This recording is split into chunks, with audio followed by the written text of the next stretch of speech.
the issue of terrorism in South Asia was brought back into focus by the deadly Pahalgam attack, in which 26 innocent civilians were killed in April of this year. I want to join my colleagues in condemning terror wherever it originates from and whatever it targets. I also want to commend both the governments of India and Pakistan. It was tenuous in May, and a lot of us were worried about escalation between two nuclear powers. I'm encouraged that both governments started a dialogue, found the ability to come together in a tenuous ceasefire, and I think it is important for the United States to play a supporting role as this tenuous ceasefire hopefully moves into something more productive.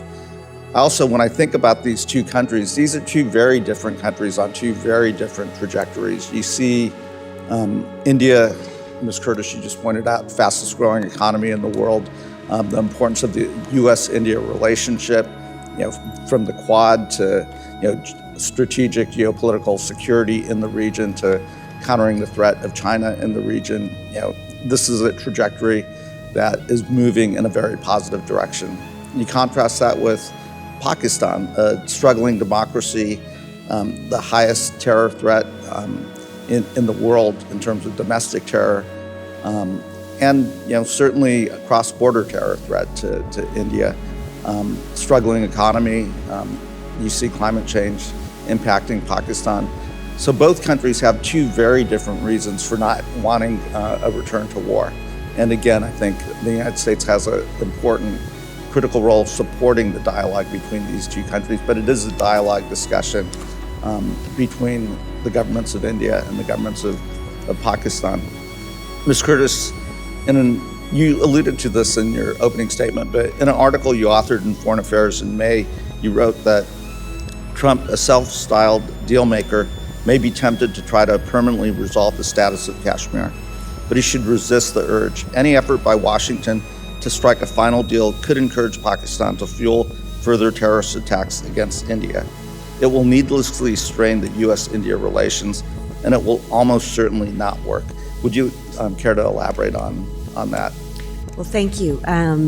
First let me start by saying the Trump administration played an enormously important role in getting a ceasefire between India and Pakistan. This was a very dangerous conflict between two nuclear-armed adversaries, and I think the Trump administration deserves credit for working to get that ceasefire and prevent what could have been a nuclear catastrophe in the region.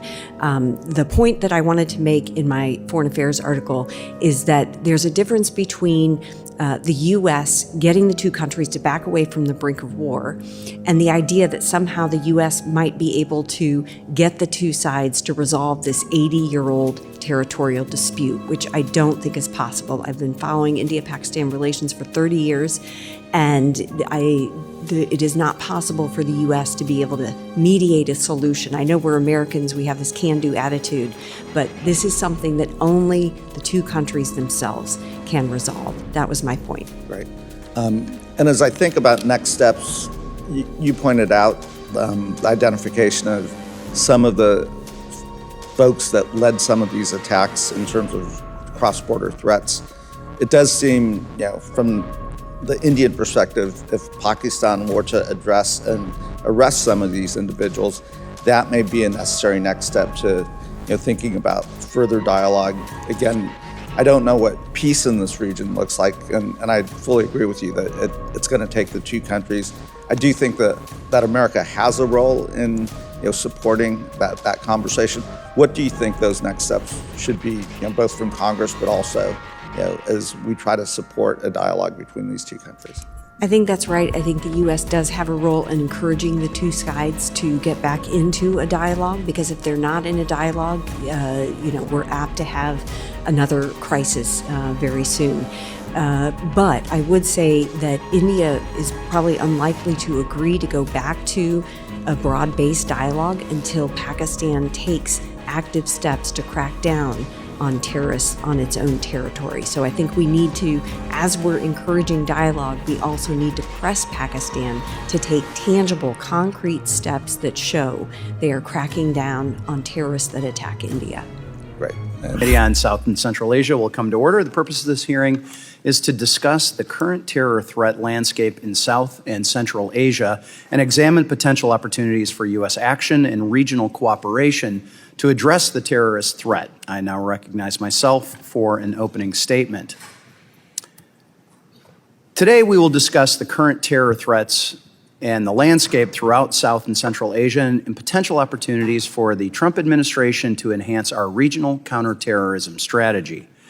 Since the Biden administration's ill-conceived and executed withdrawal from Afghanistan, the subsequent Taliban takeover, the terror threat landscape in South and Central Asia has changed dramatically. Despite the Taliban's Doha Agreement's commitments, Afghanistan has once again become a hotbed for terrorists looking for safe harbor as they grow their ranks and abilities to project attacks across the region and, frankly, the world. Threats from groups such as ISIS-K and the TTP, also known as the Pakistan Taliban, are higher than any time in recorded history. And internally, Pakistan has seen the highest rates of terror attacks in many years.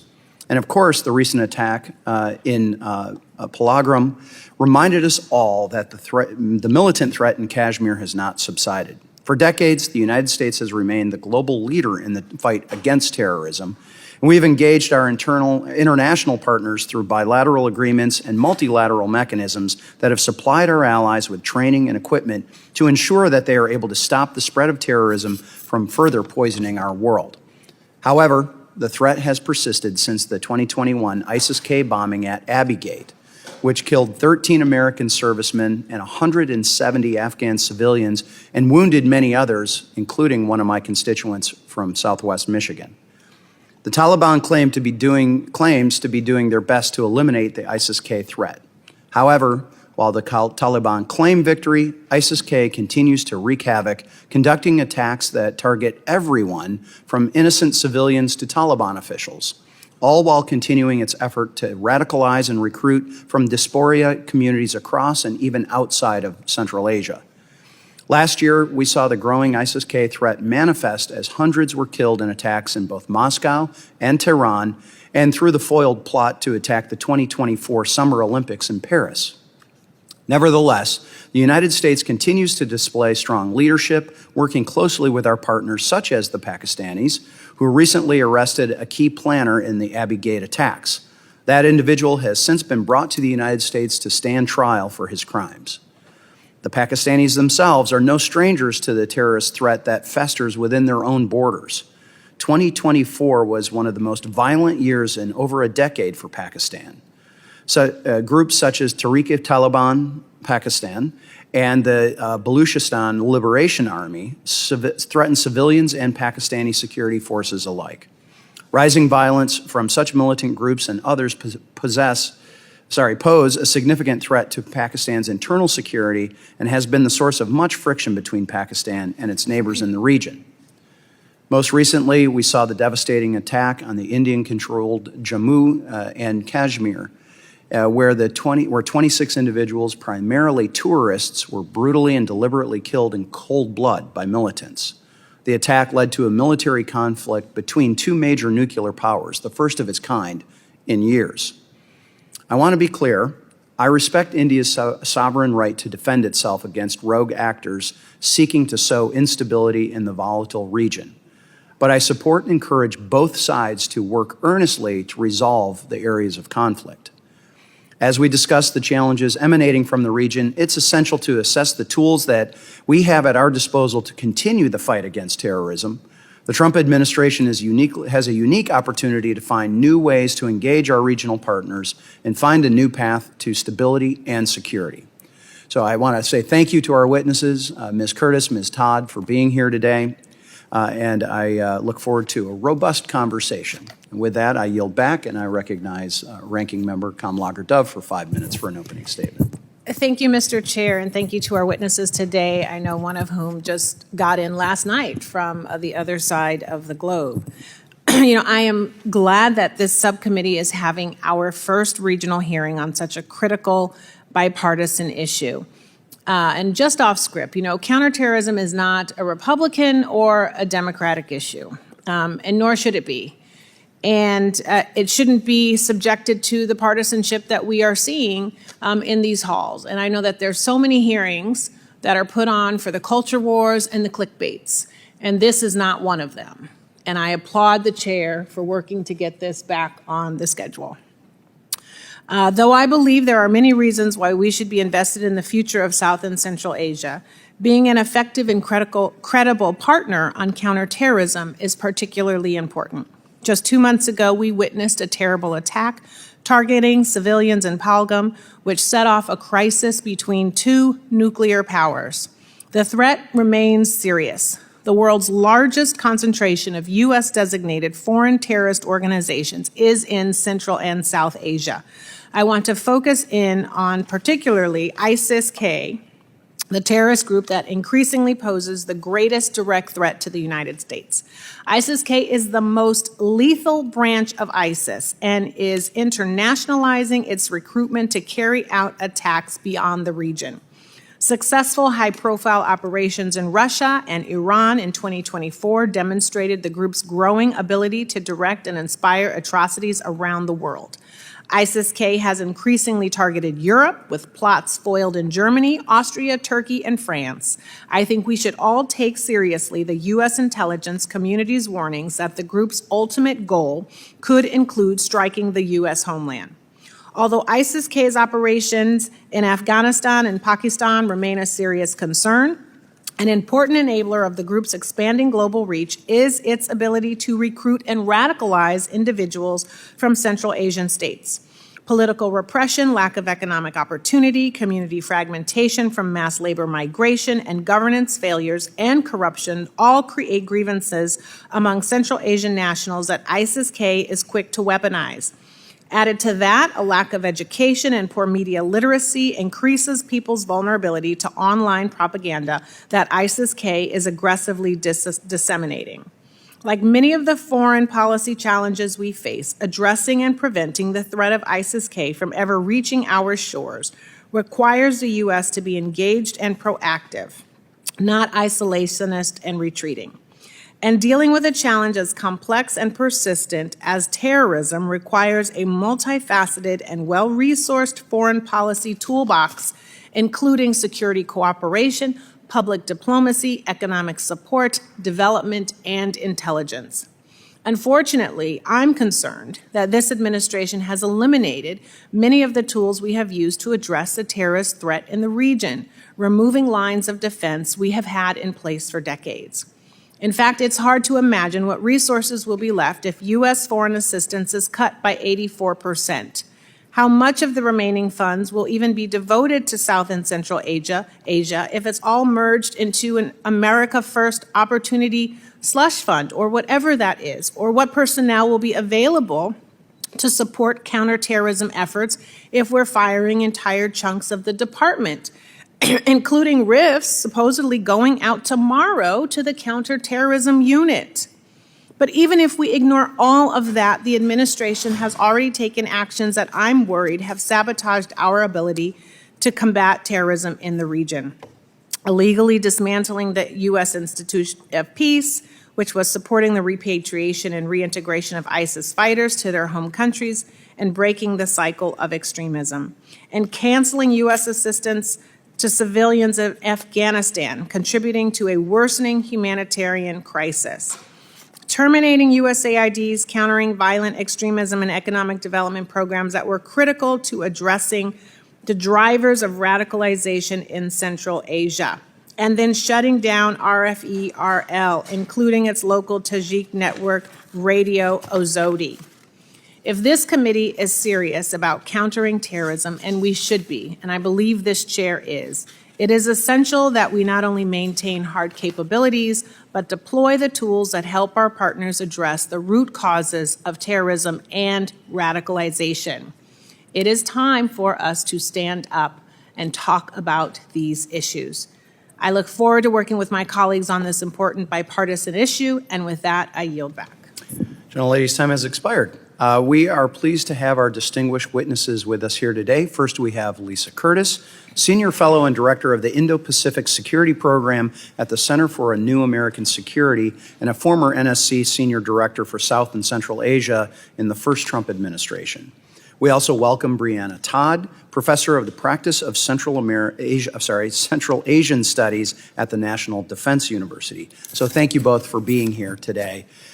Your full statements will be made part of our record, and I request that each of you keep your oral remarks to 5 minutes so that we might have time for questions from our members. And with that, I now recognize Ms. Curtis for 5 minutes for your opening statement. And please turn your mic on. Make sure that that red light is on. Thank you.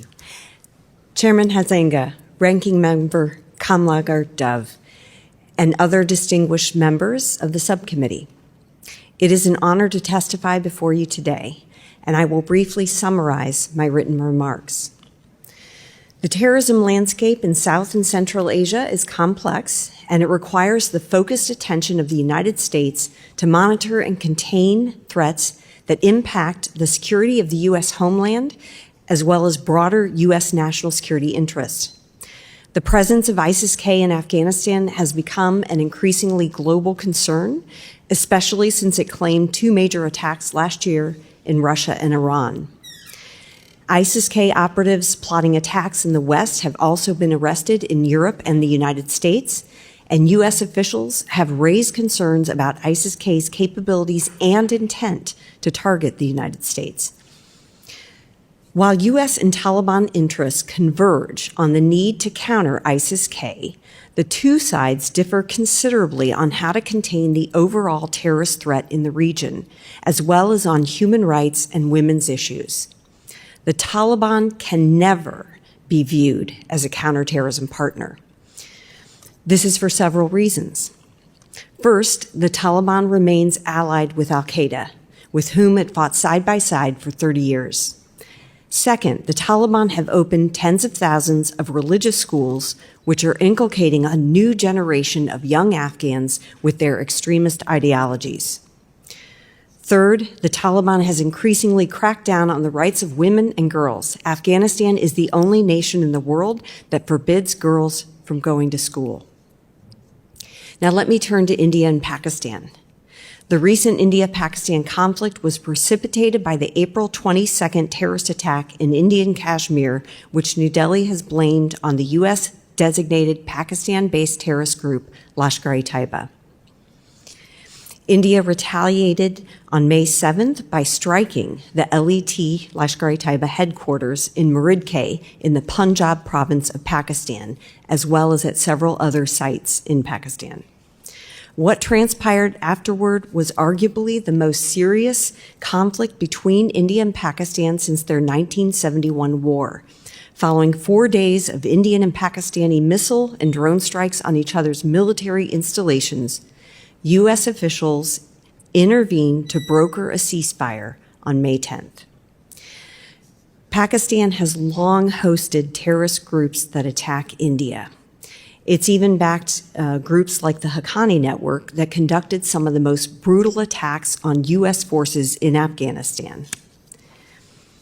More recently, however, we have seen tensions between Pakistan and the Afghan Taliban over their harboring of Tehrik-e-Taliban Pakistan, or the TTP, which now conducts regular attacks inside Pakistan. So how should the U.S. deal with this volatile mix of terrorist threats and conflict? First, Washington should implement tailored counterterrorism cooperation with each nation of the region, especially Tajikistan, given the increasing number of Tajikistan citizens susceptible to ISIS-K recruitment. Second, Washington must continue to invest in the strategic partnership with India and improve counterterrorism cooperation with New Delhi, while avoiding trying to mediate a solution to the vexed Kashmir dispute. Third, the U.S. should increase counterterrorism cooperation with Pakistan on mutual threats like ISIS-K, but press Islamabad to crack down on U.S.-designated terrorist organizations like the Lashkar-e-Taiba that attack India. Pakistan's dual policies on terrorism requires a delicate policy approach from the United States that makes careful distinctions between helpful and harmful Pakistani actions regarding terrorism. Fourth, while it may be necessary to engage with the Taliban on ISIS-K, the U.S. must condition any movement toward recognizing or legitimizing the Taliban on their improving the rights of women and girls. Additionally, the United States must continue assistance for online education as well as scholarships for Afghan women and girls to study abroad. These are inexpensive programs that help blunt extremist ideologies that fuel terrorism. And that completes my opening remarks. Thank you very much. Gentlelady yields back. With that, Ms. Todd, you are recognized for 5 minutes for an opening statement. Chairman Huizenga, Ranking Member Kamlager-Dove, and other distinguished members of the subcommittee. Good morning, and thank you for inviting me to speak with you today. As the ranking member noted, I just returned last night from a counterterrorism seminar in Uzbekistan, so I'm delighted to be here with you today, and I would underscore that all of the opinions and views expressed are my own.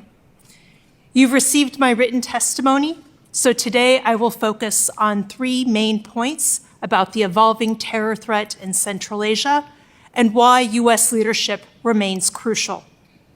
First, the terror threat in Central Asia is reaching an inflection point. Central Asia has not historically been a center of terrorist activity, but we are now witnessing some troubling trends. The Islamic State Khorasan province, also known as ISIS-K, is expanding its influence and exploiting regional vulnerabilities. Central Asians were involved in several high-profile attacks last year, including the deadly Crocus City Hall attack in Moscow. To attract recruits, ISIS-K and its related affiliates have become more agile, more globalized, and more ideologically seductive to the marginalized. Today, they are radicalizing, recruiting, and directing attacks with unprecedented speed and precision. ISIS-K has leveraged encrypted messaging apps, cryptocurrency platforms, and AI-generated content to coordinate attacks and disseminate propaganda, as seen in its recruitment efforts following the Crocus City Hall attack. Second, U.S. engagement in Central Asia is essential for our national security.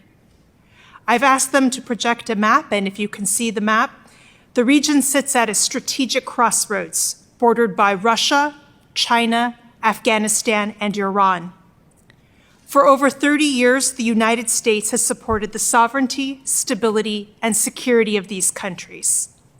Stable partners in Central Asia work with us to share intelligence, disrupt terror financing, intercept returning foreign terrorist fighters, and support the rehabilitation and reintegration of returning fighters' family members. They are key to preventing attacks against the United States and our allies. Third, U.S. assistance has made a difference, but if the United States steps back, then the region's needs will go unmet or others will fill the gap. U.S. aid programs, like the Resilient Communities Activity and Employment and Enterprise Development Activity, addressed some of the root causes of extremism by supporting rural economic development, youth opportunities, and civil society. These modest investments produced real results. However, as these programs conclude, our ability to bolster Central Asia's resilience is at risk. Some may argue that U.S. resources are better spent elsewhere. However, the cost of inaction could be greater in the long term. The Central Asian states have sought deeper ties with the United States because they value our partnership on security and development issues. A vacuum left by the United States could embolden extremist groups, as local governments may lack the capacity to counter evolving threats without our support. Russia and China are also poised to expand their influence. China's Belt and Road projects have already increased Beijing's economic leverage, and Russia's security agreements could limit our access to intelligence and regional cooperation. Let me close by emphasizing that now is not the time to abandon our Central Asian partners. Sustained strategic U.S. engagement in Central Asia can advance our national security interests by working with the region toward long-term stability and preventing future terrorist attacks at home and abroad. Thank you for your attention and your continued commitment to our security. Gentlelady yields back, and on a personal level, I hope you had a layback seat and were able to get a little rest. But what it does underscore is, I think, the importance of the issue, but your dedication to it, and I would just want to say thank you on behalf of everybody for your commitment to that. So, Ms. Curtis, under the Doha Agreement of February 2020, negotiated in good faith by the Trump administration that you were a part of last go-around, the Taliban pledged to prevent terror groups from using Afghanistan's soil to threaten U.S. security and that of its allies. Subsequently, the Taliban has claimed that it is fulfilling those counterterrorism and commitments, successfully fighting ISIS-K. As I wrote this down, I think you had said something along the lines of the Taliban can never be a counterterrorism partner. But I'd like you to clarify that. And how do you assess these claims? Based on that, I think it's dubious, your view on that. And is the Taliban upholding its counterterrorism commitments? Well, thank you for that question. You rightly talked about the U.S. and the Taliban both wanting to counter ISIS-K. And so I think it's reasonable to consider that kind of cooperation, whether it's information sharing, where we have mutual goals. However, I think the point I wanted to make was that while we haven't seen any indication that al-Qaeda in Afghanistan is actively planning an attack on the United States, they could at any time. And the UN Security Council Sanctions Committee has reported that al-Qaeda has established new training camps inside Afghanistan, which would be a direct violation of the Doha Agreement. Despite their claims, correct? I mean, the Taliban still claims that the terrorist groups are not operating on their soil? Well, they claim they're not allowing terrorist groups to, actively plan attacks against the United States. So is this a distinction without a difference? Having planning and training camps, yet not allowing the actual execution of the plans happen? Are you making that distinction? I mean, either way, it seems it would violate certainly the spirit, if not the letter of the Doha Agreement. Well, I think it violates the letter of the agreement, because if you read closely the agreement says that they will prevent training, recruiting, and fundraising. And so clearly, if there are training camps, there's training going on. So I think it is. And who's operating those? Is it the Taliban government themselves, or are they just turning a blind eye and allowing another? Is it ISIS-K, or who is it that would be operating? Al-Qaeda. So I think it's a matter of the Taliban turning a blind eye and allowing this to happen. So I would say that is a violation of the Doha Agreement. And longtime old friends. That's right. In fact, some al-Qaeda members were at times part of the Taliban regime. They've held positions such as provincial governors. So, I think it's clear that they still have a close symbiotic relationship. And we know that al-Qaeda still considers the United States an enemy and could decide to conduct an attack against the United States at any time. And I would argue that al-Qaeda's very existence poses a threat to the United States. Unfortunately, I think the Doha Agreement, had some loopholes and was a bit weak on these counterterrorism commitments. So I think the Taliban is exploiting some of the weaknesses in the agreement. But as I said, I also think they are directly violating it. Okay. We're going to do some follow-up on that. In my remaining a little over a minute, I want you to comment on, after the Pahalgam attack, India claimed that some in Pakistani military and government supporting such groups as TRF and LET, that you had referenced earlier. As I noted in my opening remarks, I believe India has the right to defend itself, and that the Pakistanis should make every effort to end any sanctioned or unsanctioned support for terrorist groups. Do you believe that Pakistan is supporting, or rather tacitly supporting, militant groups operating in Indian-controlled territory? Well, of course, the Resistance Front, TRF, is an offshoot of the Lashkar-e-Taiba, a U.S.-designated terrorist group that is based inside Pakistan. And TRF has not been designated as of such yet? I think the U.S. government is in the process of designating them. Okay. You know, these offshoots come up, and then you have to actually designate that group. So I think they're in the process of doing Last 10 seconds. What steps should Pakistan take to condemn terrorism and end its support for these military groups? So first of all, they should throw terrorist leaders in jail. Hafiz Mohammed Saeed, the leader of Lashkar-e-Taiba, is only under house arrest. He's not in jail. The leader of Jaish-e-Mohammed, Masood Azhar, is not in jail. He operates freely inside Pakistan. The Murid-K complex for Lashkar-e-Taiba is still open. This is one of the sites that India attacked. So there's a lot that Pakistan could do that it hasn't done yet to crack down on terrorists that attack India. Okay. My time has expired. With that, I recognize the ranking member, Ms. Kamlager-Dove, for 5 minutes and 30 seconds. Thank you, Mr. Chair. He's so kind. So, Ms. Todd, USIP was supporting the repatriation and rehabilitation of ISIS fighters to their home countries in Central Asia.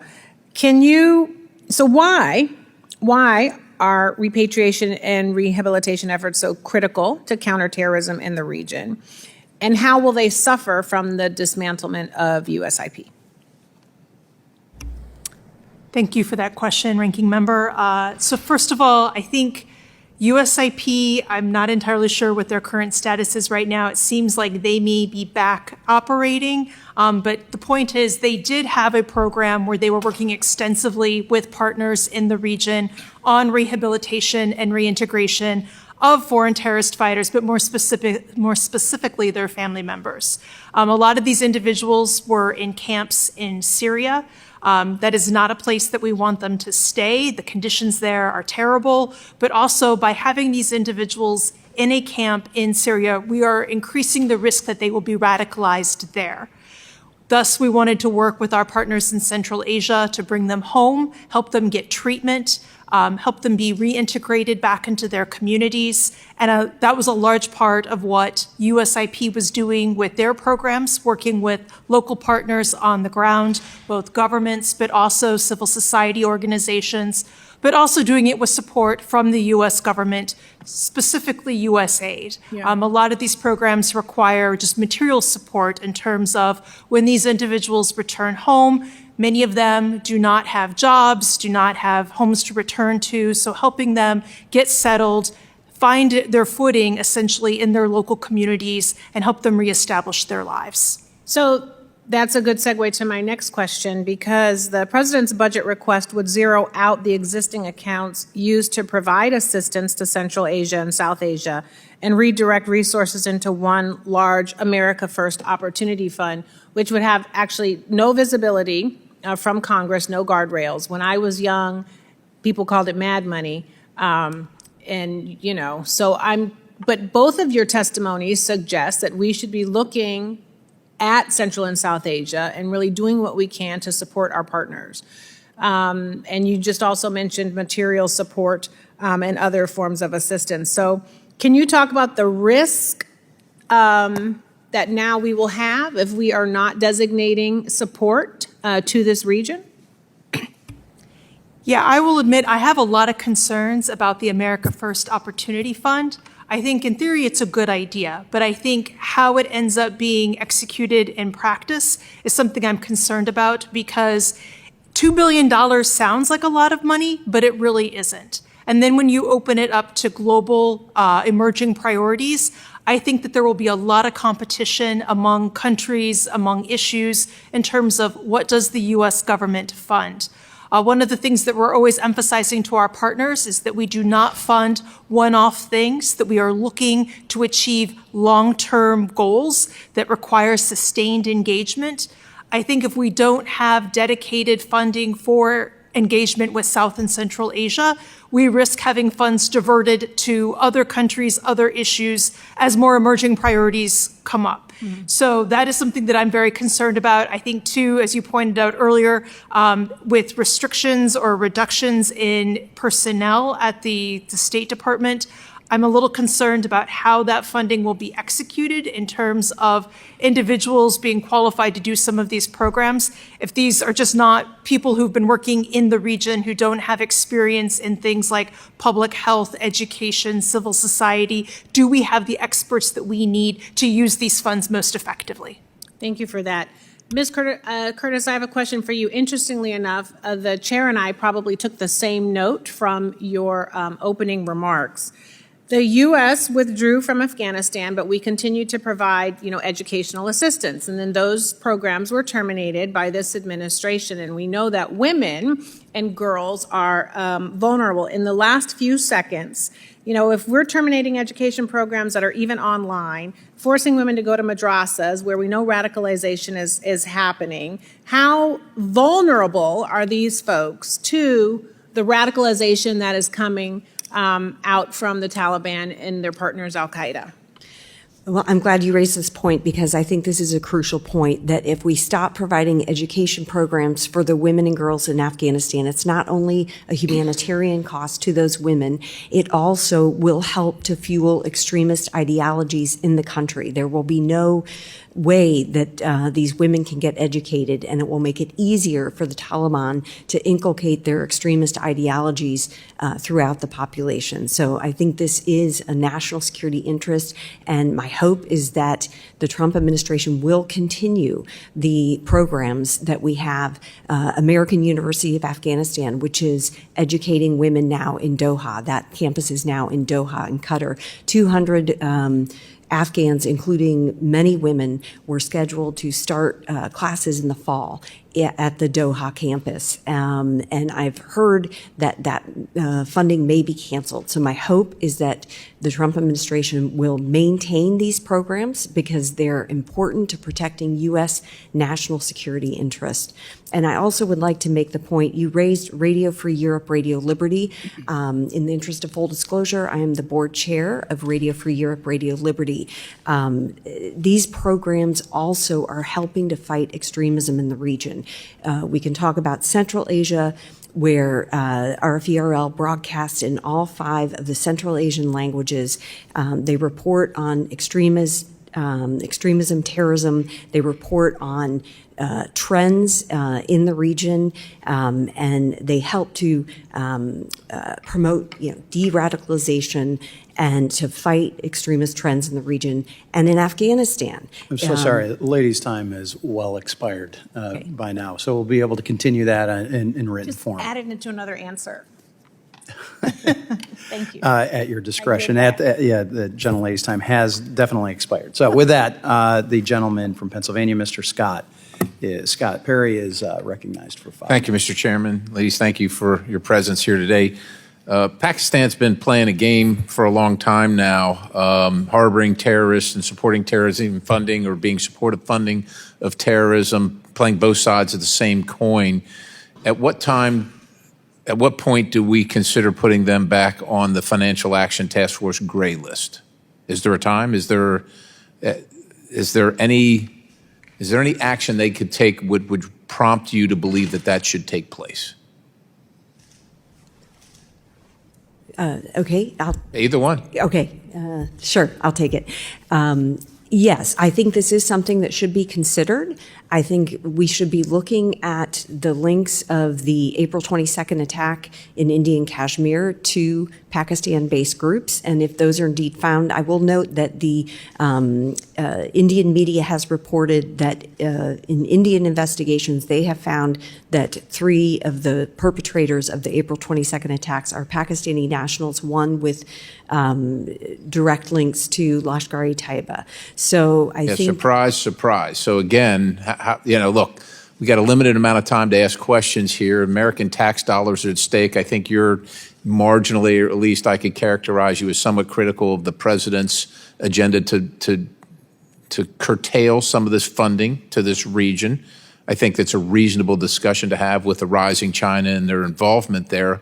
However, Americans don't want their tax dollars to be taken from them to support terrorism. So is there that's a horrific attack, and it's tied directly to Pakistan. What's the point? When do we say we've had enough? We're not going to spend American tax dollars on a country that materially supports terrorism.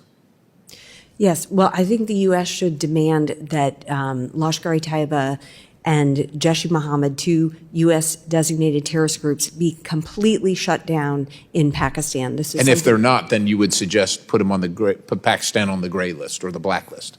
I think that is a reasonable policy to pursue. We don't want to, and I think you might agree with this, we don't want to destabilize the region, but is there something that we can do? Many the elite in Pakistan, the military's running the show there, has been for a long time, enjoy sending their students to America or the West. Visas are included in that. Assets, of course, tuition.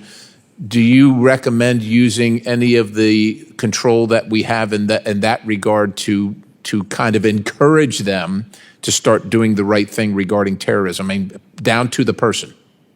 Yeah, I would not encourage restricting visas for, Pakistani students, et cetera, because I think that the relationship is still important for the United States, that we need to have a nuanced partnership where we work together, where we have mutual interests such as ISIS-K.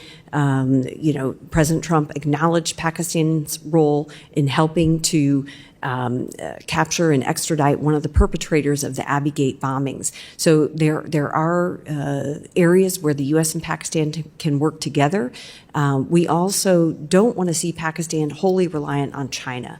You mentioned China. I would agree with that, but I feel like a targeted approach, if you'll pardon the term, individual by individual, that had been known to be in material support of some of the groups that you previously mentioned, or terrorism in general, might be an inducement to help them see the way and the path out of that. We don't want China. Obviously, we're concerned about the China-Pakistan economic corridor and what that portends.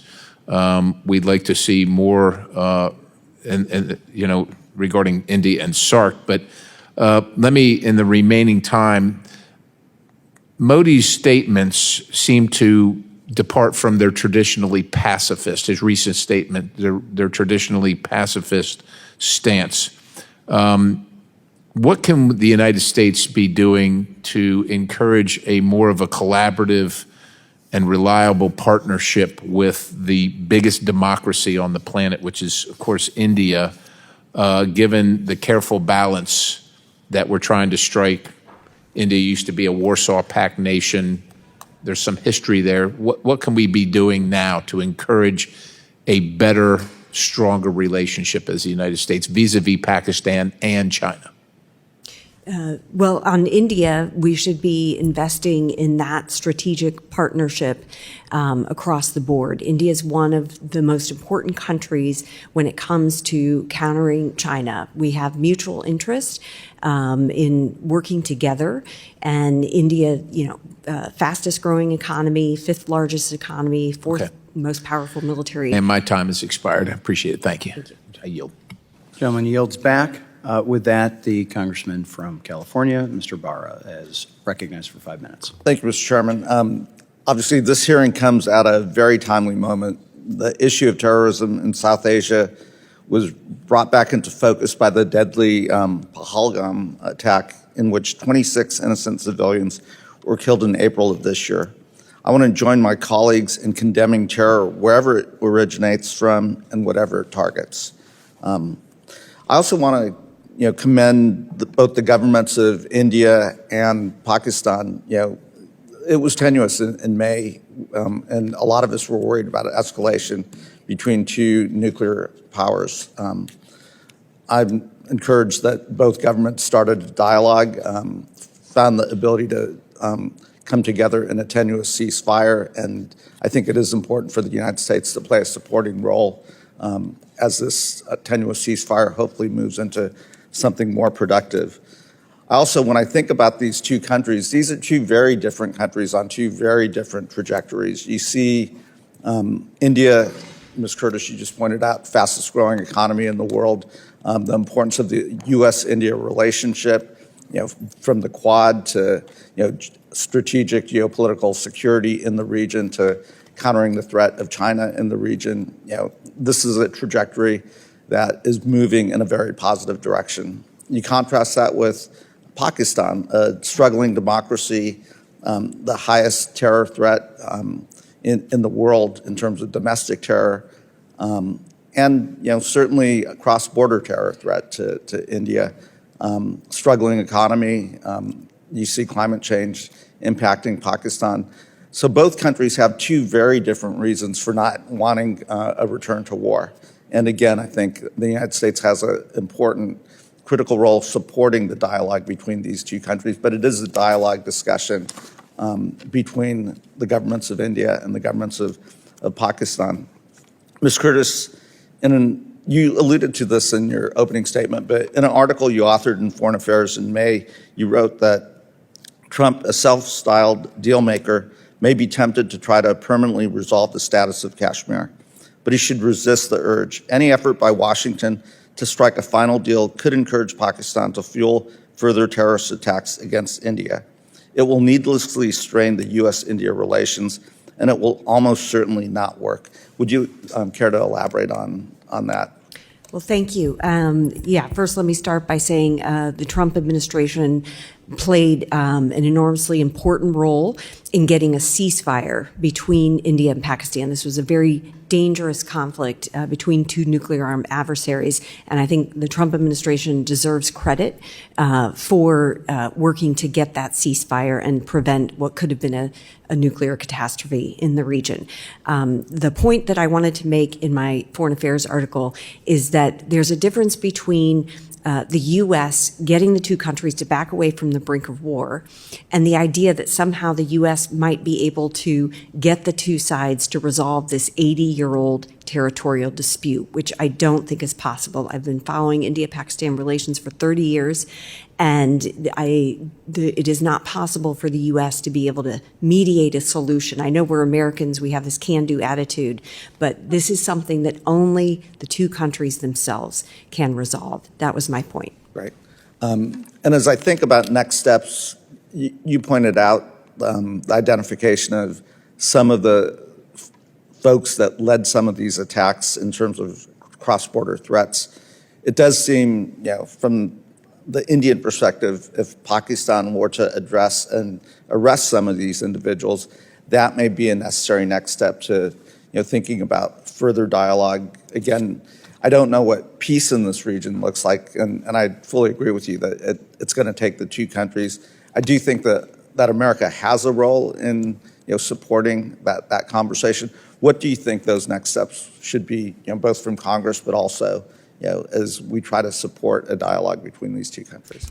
I think that's right. I think the U.S. does have a role in encouraging the two sides to get back into a dialogue, because if they're not in a dialogue, we're apt to have another crisis very soon.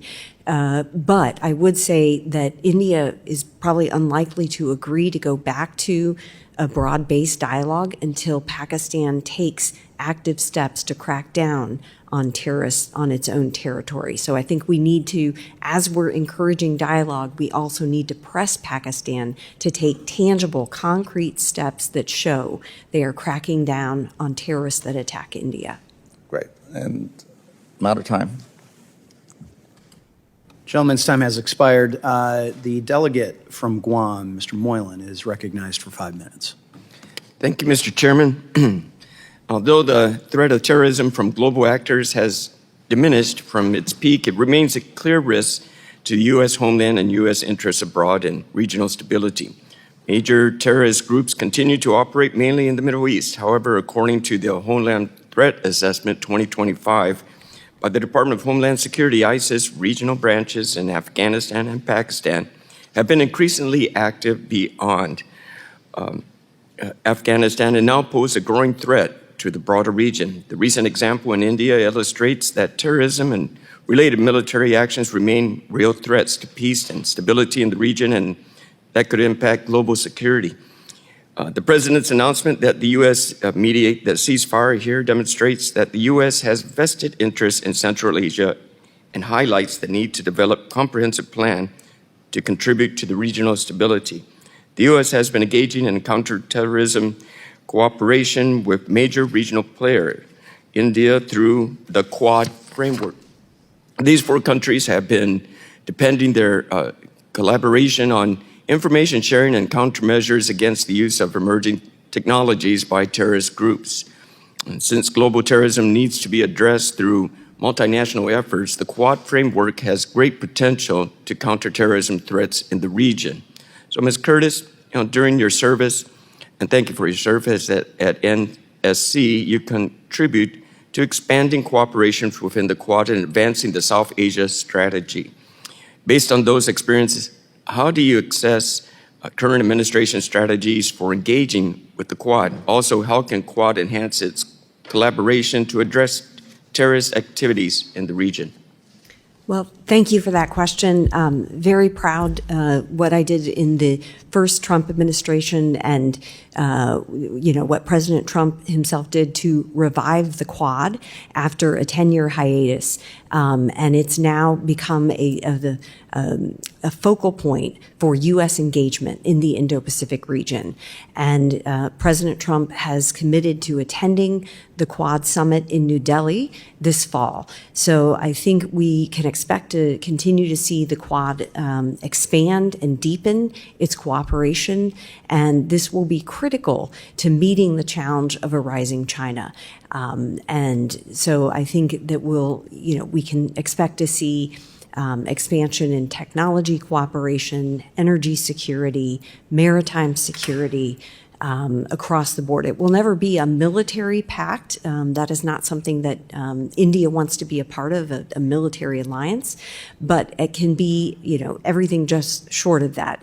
It could be these four democratic maritime powers working together to shape a free and open Indo-Pacific region. And it's a critical grouping, and I think we can expect to see President Trump continue to grow and deepen the cooperation with these three other countries. Thank you for your push on that. Appreciate it. Ms. Todd, you served at NSC as well, and as the Central Asia expert, managing U.S. policies for the region across diplomatic, economic, defense, and intelligence domains. From your perspective, what's the most serious recent development related to terrorism in Central Asia, and how might it impact global security? I think the most important development is there is a perception, particularly here in the United States, that China is only active in Central Asia in the economic realm. I'm here to say that that is not true. There is a lot of military cooperation going on between China and the countries in Central Asia. And I think particularly in terms of counterterrorism, that's important to note because increasingly, if we are not present, if we are not working with our partners in Central Asia on counterterrorism, they will be looking for other partners to assist them in those efforts. And it is predominantly going to be China that is there, ready, and able to assist. Russia has been very distracted by its war in Ukraine. Otherwise, it would be there and be doing more with the countries in the region. Many of them are members of the Collective Security Treaty Organization, but in the absence of Russia, they will turn to China. So I think that is something we need to be very cognizant of, and I think that is the most important development in terms of counterterrorism in the region today. Thank you to the witnesses. Mr. Chairman, I yield back. Gentleman yields back. With that, the representative from Texas, Ms. Johnson, is Recognized for 5 minutes. Thank you, Mr. Chairman. And thank you both for being here and for the candor of your testimony.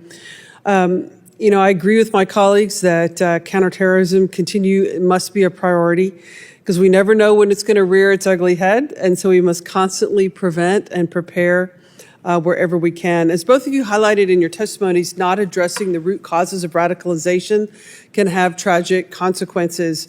Ms. Curtis, you referenced, for example, how ending education and scholarship opportunities for Afghan girls could encourage radicalization, and I couldn't agree with you more.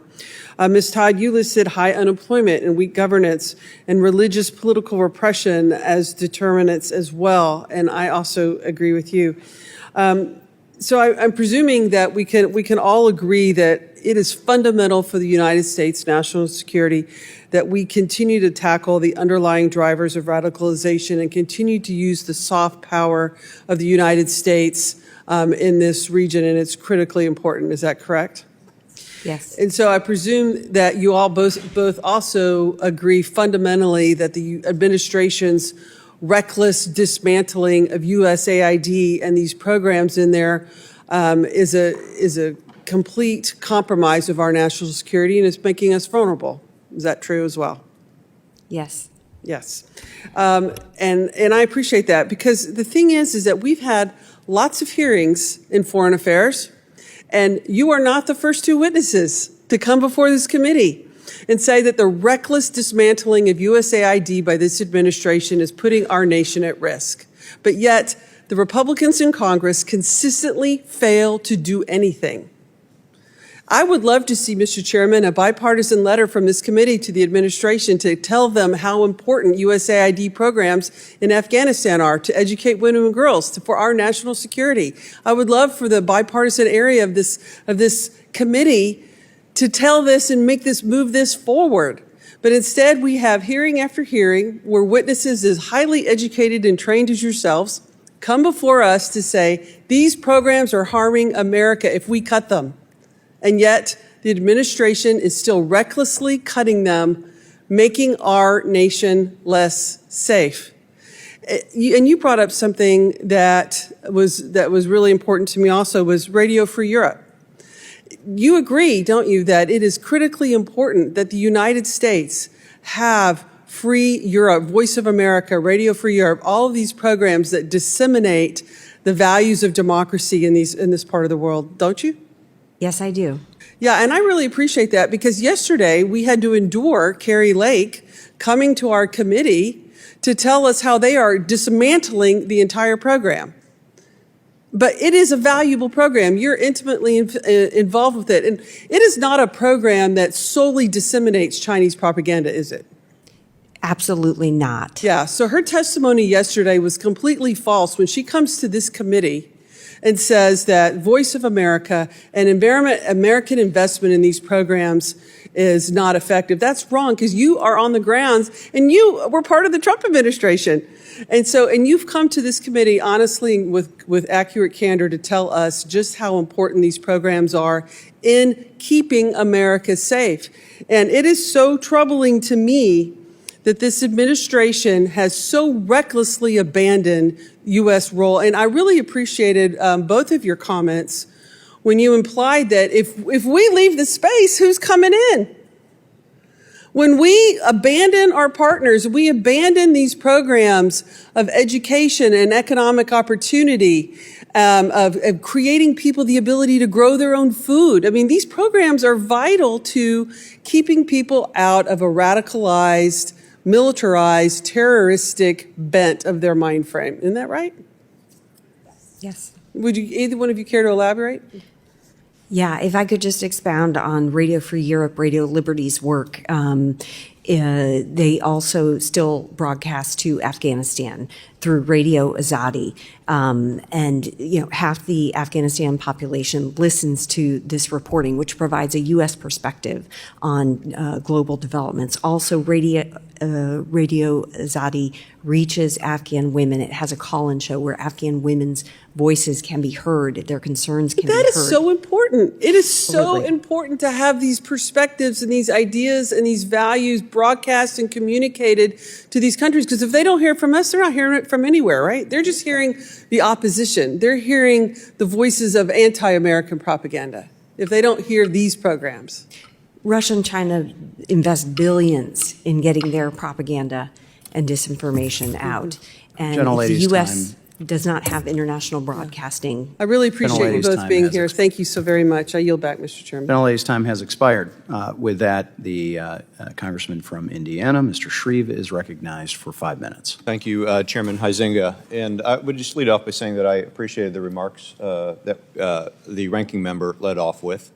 I don't think this is a bipartisan or messaging hearing. I think we all care about stability in the region authentically.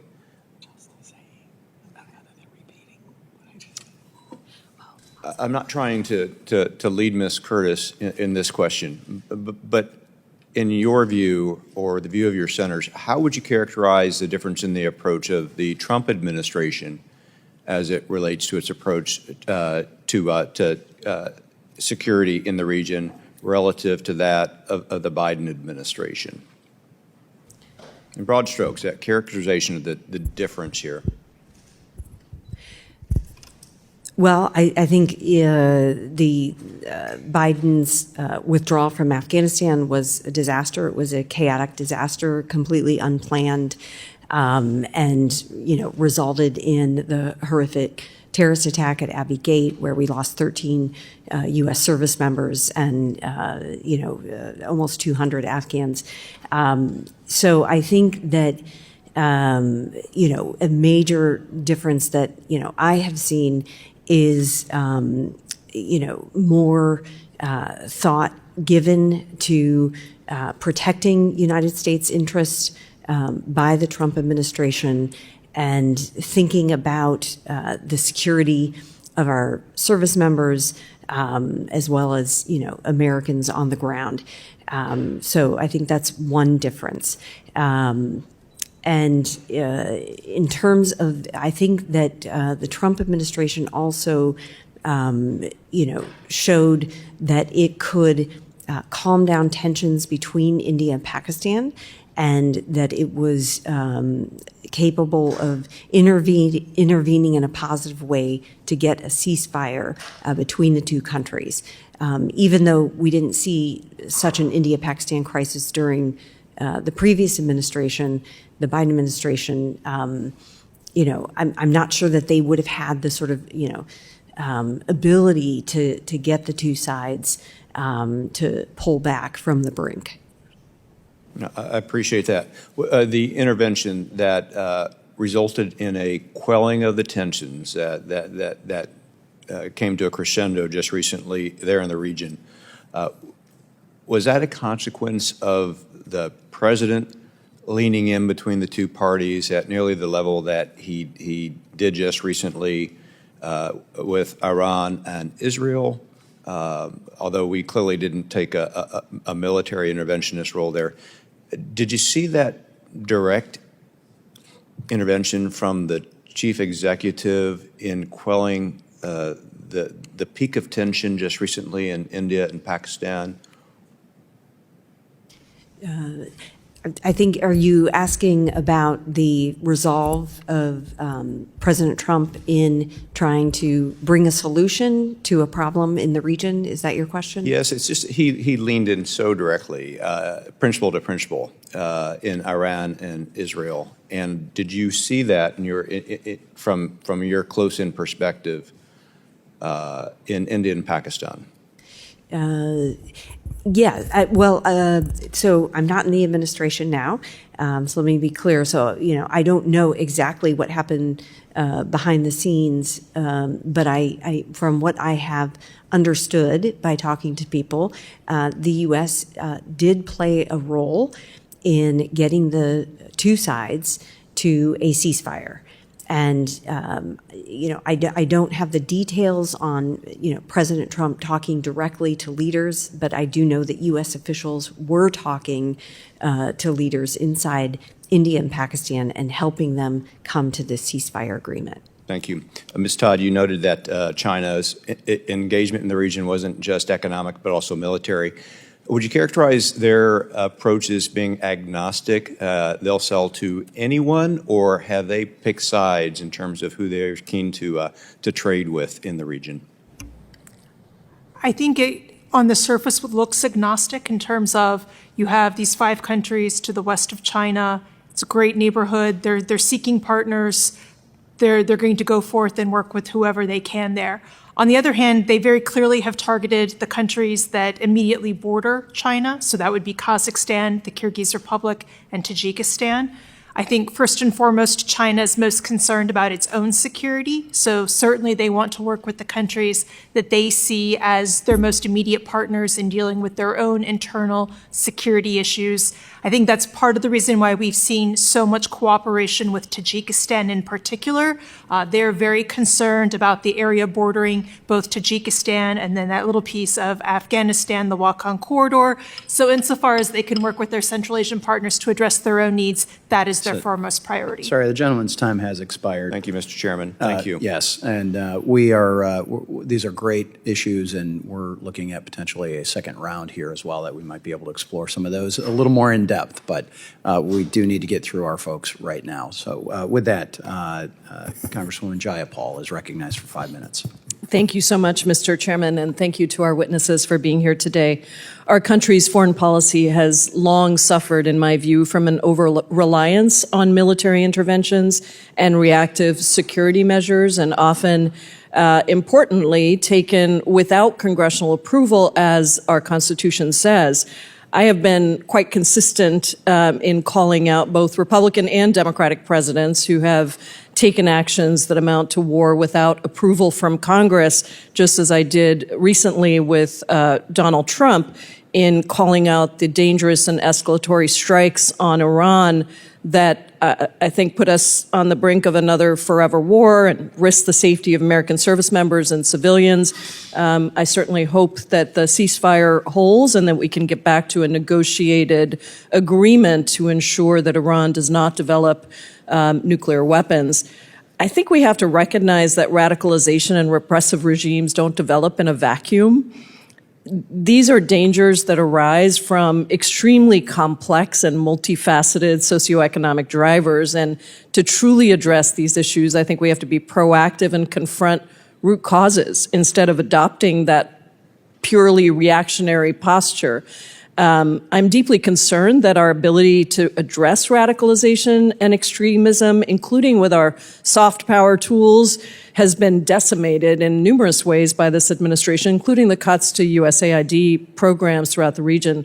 I worked in international health and development for more than a decade before coming to Congress and really saw the effect that the United States can have on both the relationship between two countries, but also on the substantive issues that are on the ground that may lead, if unchecked, to more radicalization and repressiveness.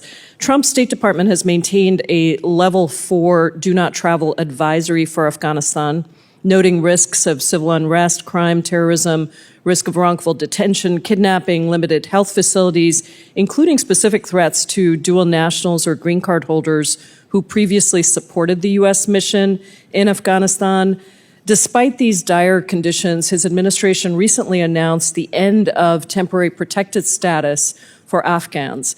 Ms. Todd, how does the termination of this designation and possible repatriation of Afghan nationals who supported the U.S. affect our ability to recruit individuals on the ground to work with us to combat terrorism? Thank you for that question. I think that it is a sign to both our partners on the ground, but also Americans working with them, that we may not always be a reliable partner for the long term. If you go back to our engagement in Afghanistan and look at the withdrawal, whatever your opinion is of how the withdrawal was executed, there were a number of U.S. military officers and veterans who worked very hard with Afghan partners to support them during that period and following that. Everything from Afghan evac to women working with the female tactical platoon.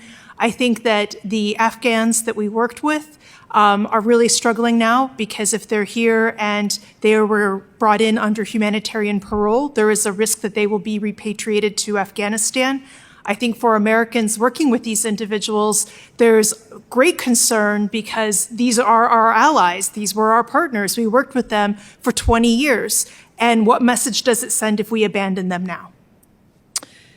The expansive foreign aid cuts represent a short-sighted and deeply irresponsible approach to counterterrorism. Since the disastrous cuts, extremist threats have grown. And in Pakistan, after the elimination of a $40 million program targeting youth in Khyber Pakhtunkhwa, the Taliban has increased recruitment by 37%.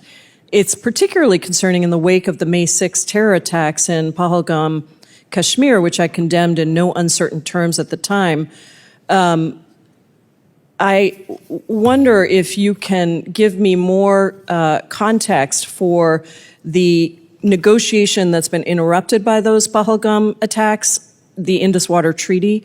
Over the weekend, Indian Home Minister Amit Shah stated that India will never restore the Indus Water Treaty with Pakistan, which Pakistan relies on for 80% of its agriculture and a third of its hydropower. How could a lack of reliable water source impact cross-border violence between India and Pakistan? I would certainly defer to Ms. Curtis on the details for South Asia, but in terms of water insecurity, that is a major driver of conflict both in Central and South Asia. I think if you look at the Indus River Treaty, it is an agreement that is held up during previous issues that the two countries have experienced. The fact that it may now be at great risk is very concerning, I think, for all parties involved. And I think The time has expired. Thank you. All right, gentlelady's time has expired. And as I was trying to gently say, we may get to another round of this, so if we could keep it to 5 minutes, that'd be helpful. So, all right. With that, Representative Baumgardner is recognized for 5 minutes. Thank you, Mr. Chair, and thank you for holding this important hearing. I want to start by joining my colleagues in unequivocally condemning the recent terrorist attack on India. Every terrorist attack should be condemned, and it is imperative that all countries take every measure to fight back against terrorism, particularly terrorism that originates within their own borders. Well, I've enjoyed this committee hearing. I've been a little surprised how much of your testimony has relied or been germane to sort of the softer sides of counterterrorism. I agree that things like girls' schools are important. Having important information operations or media operations are important, but it's been a little light on some of the intelligence and kinetic discussions that are important for that part of the world. I'm wondering with Central Asia specifically, could you maybe get into which countries there you feel are the most robust in counterterrorism and which are the least robust? And I understand the Afghan situation a little different, so let's leave Afghanistan out of it. But just talk to me about Central Asia and who's the best at counterterrorism and who's the weakest. So I think there's a question of both capacity within the specific militaries, but then also how they address counterterrorism. I think there's a long-held view that Kazakhstan has the most professional military, which could be true, but I think in terms of counterterrorism, probably our best partner is Uzbekistan. They have a border with Afghanistan. They are very actively working with us on things such as intelligence sharing, partner training in terms of military capability. I think the one that we would like to do more with, as Ms. Curtis pointed out in her testimony, is Tajikistan. I think the main obstacle there is just capacity in the Tajik military, and also the fact that they have partnerships with other countries.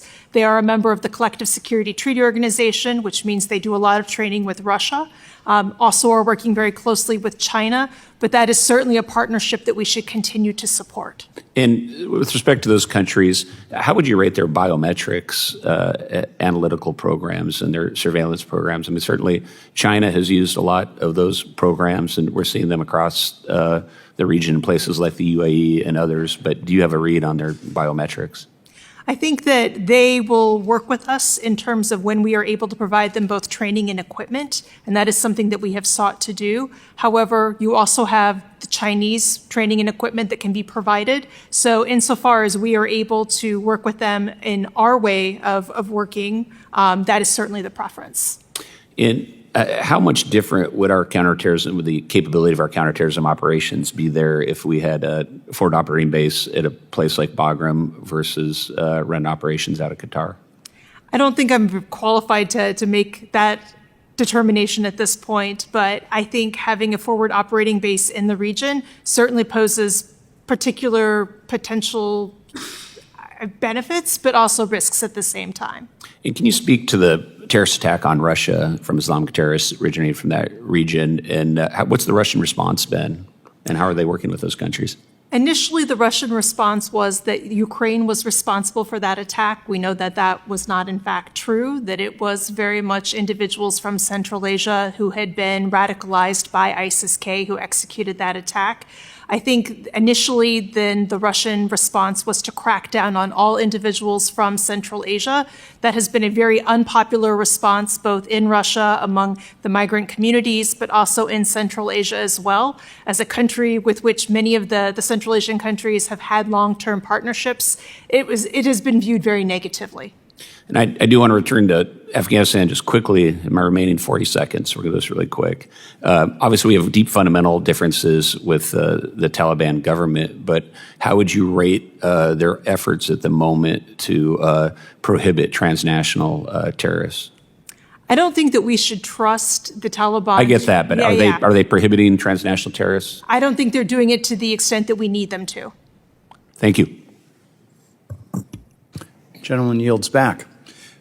With agreement with the ranking member, we are going to go into a second round. I'm actually going to forego going first, and I will do follow up and go last. And with that, I recognize Congressman Perry for 5 minutes. I thank the chairman, and I just want to address the questions or the comments maybe about the Voice of America and Pakistan and the region generally, and just point out that the Voice of America could do great things. And I think many of us, especially those of us a little bit older, believe that it has over time done great things.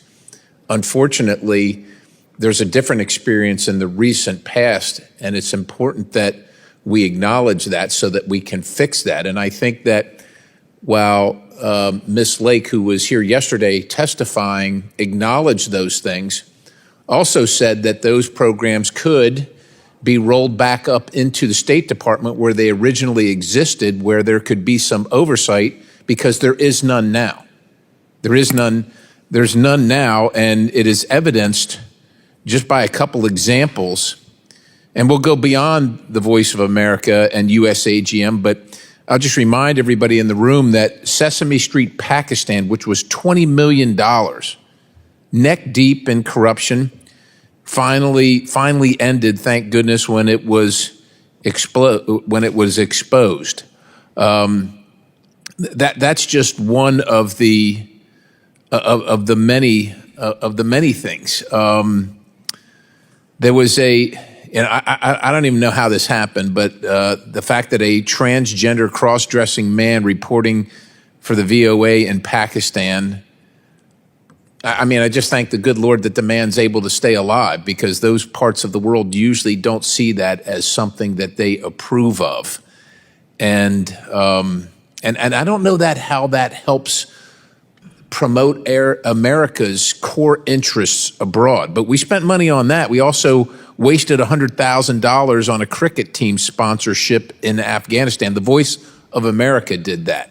That's the Voice of America. So while I agree with the gentlelady, Ms. Curtis, that it could do great things, but I would say it has not done great things, and it's been, on too many occasions, antithetical to America's interest at a time, and I don't know what time is good, but we don't have extra money to be blowing on transgender reporters in prohibited areas of the world to promote whatever that agenda promotes in Pakistan, and we don't have the time or the money for Elmo over there. We've got serious adversaries that are working in that arena, and we should be working on that. But furthermore, because we're just talking about generally the area and U.S. funding, not necessarily or directly USAID or USAGM, which clearly clearly has problem. USAID spent $840 million in the last 20 years on Pakistan's education-related program, including $136 million on building 120 schools, of which there's no reports that any of them were built. I mean, that's a great goal. American taxpayers went there. But I mean, the insult to the injury is not only that the money was spent and American taxpayers earned it and sent it to Washington and we sent it there, but not that the schools weren't built, but we don't even know where the money is. I mean, it's likely because Pakistan supports terrorism, the money was all grifted away and likely went to agencies, industries, organizations directly opposed to America. USAID spent $21.5 million on the political party development program in Pakistan. And according to the Inspector General's report, the project was a complete failure. The partner did not ensure compliance with federal financial requirements. This is another way to say that the money was lost to corruption. And unfortunately, in Pakistan, corruption equals terrorism. So while we're here to get your opinion on things and we want to make sure that we're countering China, we certainly want to do that. We think that India will be a great partner. We think that Pakistan could be a great partner, like the VOA could be a great tool. Right now, neither one of those are the case, and we better get serious about getting after it so that those things are the case, and spending this money willy-nilly and throwing it away or even worse, allowing it to fall into terrorist hands is wholly and completely objectionable and unacceptable to the American people. I yield.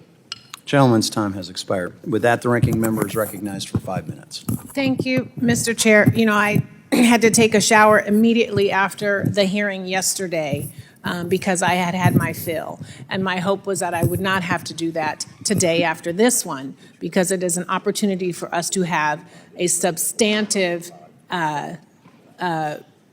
discussion about opportunities that we are leaving on the table and that we could grab back.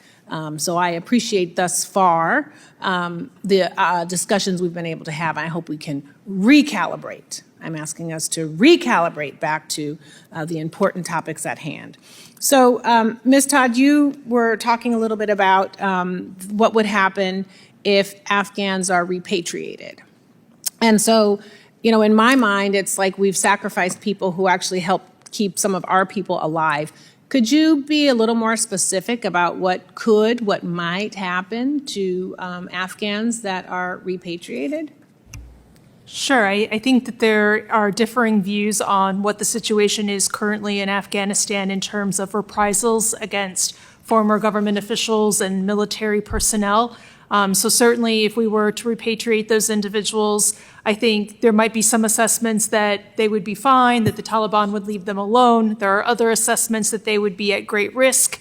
I think that's one issue. For women in particular, I'm very concerned, both in terms of how women in Afghanistan are being treated today, but as I mentioned, the female tactical platoon, these were women who specifically helped our special operations forces by being able to go into places that men could not go in Afghanistan as we were conducting military operations. If we repatriate those individuals, not only are they women in Afghan society, they are women who helped the U.S. military. I think that that will put them at extreme great risk.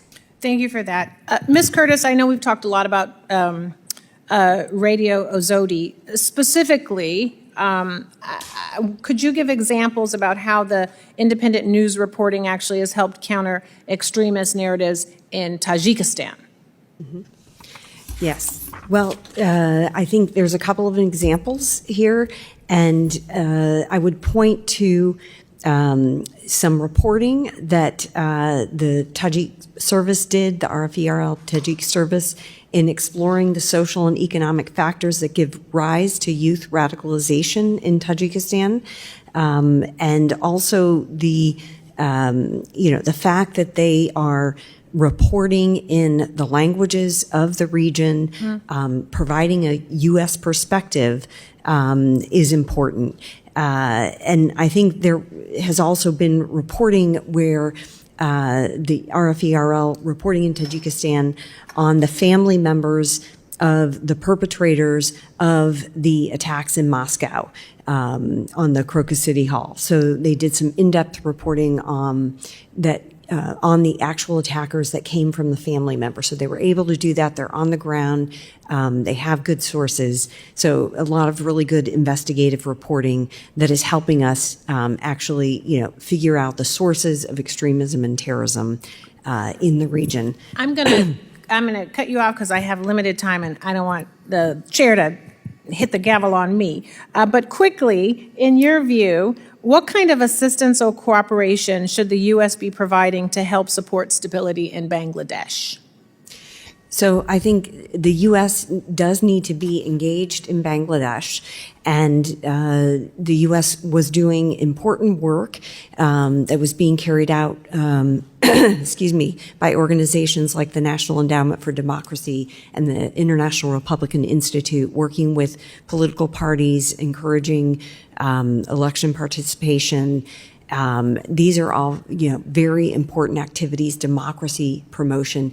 Bangladesh is at a crucial stage in its, democratic development. They overthrew Sheikh Hasina. There were student protests last year that overthrew the government, and they now have an interim government. So this is not the time that the U.S. should be disengaging from our assistance programs. I have in that 30 country. seconds left, and I want to give the last remarks to Ms. Todd. You flew all this way.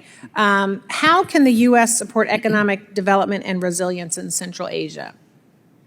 Real quick. Even if we can't restore all of the programs we were doing previously, I think we need to go back and relook some of the programs that had the most impact in the countries that need that assistance the most. We've mentioned Tajikistan repeatedly. Certainly, we should be doing more in terms of economic development with Tajikistan. Thank you, and I yield back, Mr. Chair. The gentlelady's time has expired. I'll recognize myself for 5 minutes, and let me start by saying I actually share many of the concerns that the ranking member brought up about the shift in the approach towards the resettlement of our Afghan allies. I've heard from veterans who are concerned about that in the district, and I just wanted to put that out there. I think there's many of us up here that are making a distinction between those Afghan allies and who have helped us and put their lives at risk. I want to move on a little bit because I would love to hear about Tajikistan and China. Where is our main challenge there? But also, I do feel like I need to get back to Afghanistan, and I sit on the Financial Services Committee as well and do a tremendous amount of work on sanctions. It's been an interesting intersection both there and here with this committee. And sanctions are only as good as the willingness to enforce them. And we have seen, in my opinion, a lax or a relaxing of many of those enforcements. And I think the question that I have, and I have a bill actually that would prohibit any payments to the Taliban government for any taxes, fees, fines, anything from U.S. dollars. We did pass a version that was going to create a report earlier this week. I applaud that. I think we could go further. But I think ultimately the question is what is the risk of diversion in Afghanistan, in Pakistan? The congressman from Pennsylvania was bringing up some of those diversions. If we're building schools, pick the country around the world, but we're talking about Central Asia here. And we have no evidence that those projects, especially hard infrastructure projects, are being done. How are we not supposed to look at this a little differently? So I'm just talk to me about what types of programs will actually help people, and then how do we guarantee that that money is actually getting to those folks in a manner that, one, promotes the interests of the United States, and two, helps the folks that are there. So, Ms. Curtis, I'll put you on that. Yeah. No, look, I share your skepticism, particularly when it comes to Afghanistan, and we should not be providing any support that goes to the Taliban, who are still supporting terrorist groups like Al Qaeda, who are severely repressing the women and girls of that country. While we're on that, okay, so we know that they're severely repressing these folks. Yet we did $10 million in a condom distribution program. Do we know that actually happened? Do we know how it benefited either the United States or Afghanistan? I think that's the criticism that many of us have had about some of the programs and the aid programs and the effectiveness of that. Yeah, I agree with you. I don't know anything about what the program you mentioned, but I would agree with you that we need to enforce sanctions on Taliban leaders, both within the UN Security Council, but also within the U.S. government. Those sanctions need to be enforced and restricting their travel, their ability to travel. With regard to, what are the programs that we can support that would, help us fight terrorism and extremism? I've already talked about some of the international broadcasting, which I think is important. I've talked about scholarships for Afghan women, but we can also talk about, providing counterterrorism assistance to partners. I think, Pakistan is one of those partners, as difficult as they are, and as much as we need to press them on support for some terrorist groups, they can also help us fight other terrorist groups like ISIS-K. A country like Tajikistan also needs our counterterrorism training. They need some of our technology to be able to stop terrorists from coming across in their border in Tajikistan, to make sure that Tajik citizens are not joining ISIS-K and participating in terrorist attacks. So there are ways to provide counterterrorism assistance to our partners. I'll give you the last word, Ms. Todd, in 15 seconds. Yeah, I really want to address the issue that you raised about how do we hold these programs accountable for delivering real results. The good news is I think we have those structures in the U.S. government. I happen to have with me 2 reports that I found very interesting. The most recent OIG report, as well as the most recent SIGAR report. These are organizations that have been regularly reporting quarterly on programs that we have been doing with Afghanistan in terms of, are they delivering the results that we need them to deliver? If not, why? And I think that that's the kind of program that you need specifically for Afghanistan, but it also looks at how does that affect countries like Pakistan or the Central Asian countries as well. So those mechanisms are in place. My time has expired. I will point out I am familiar with the SIGAR report, and it's not all rosy and glowing. There are problems, significant problems, including that 10 million that I was just referencing, or nearly 11 million that is paid to the Taliban. So with that, I deeply appreciate your time and your willingness, and especially as we go through multiple rounds. I have a little housekeeping here about the ability for our members of the subcommittee. They have additional questions for the witnesses. We ask that they are submitted to the chair. We will pass those along and ask that you respond to those in writing.